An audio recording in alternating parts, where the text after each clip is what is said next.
Hello, my name is Elder Tommy Leaks. I've been given the opportunity to tell you about the impact that Pastor Steve has had in my life.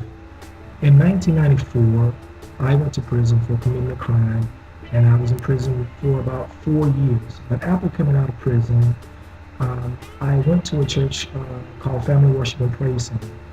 And at that time, I was not coming to seek the Lord. I was actually going because my now wife, she was my girlfriend then, she was actually attending the church. But after I went to the church, I heard a message called "Is Christ the Center of Your Heart?" And that day, I gave my life to Christ.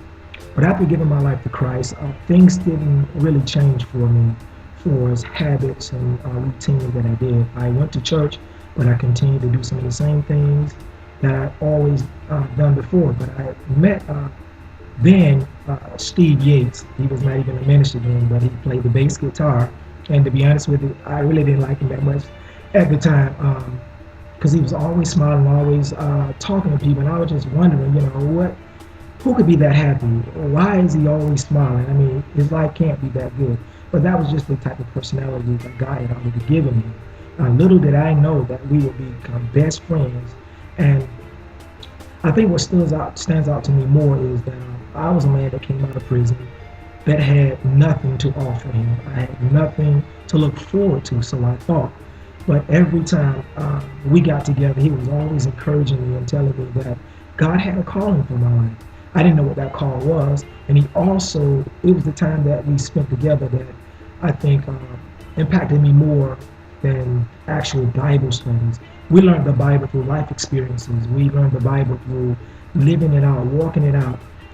If I had a question about the Bible, he would ask me, "You read it and you tell me what do you think?" Because the same spirit that's in me is also in you. Those life experiences are the things that really guided my life and got me to the point. There's something that he said to me that I always remember. He said, "Do you want to be known as Pastor Tommy or Prophet Tommy, or would you rather be known as a man of God?" Those little words, those few words, that was a really defining moment for me. It said a lot, it meant a lot. Do I want to be known as a man with a title, or do I want to be known as a man of God? Until this day, I really just patterned my life after those thoughts, after those things. And today I'm Elder Tommy Leaks, so you can see the type of effect that he's had on my life.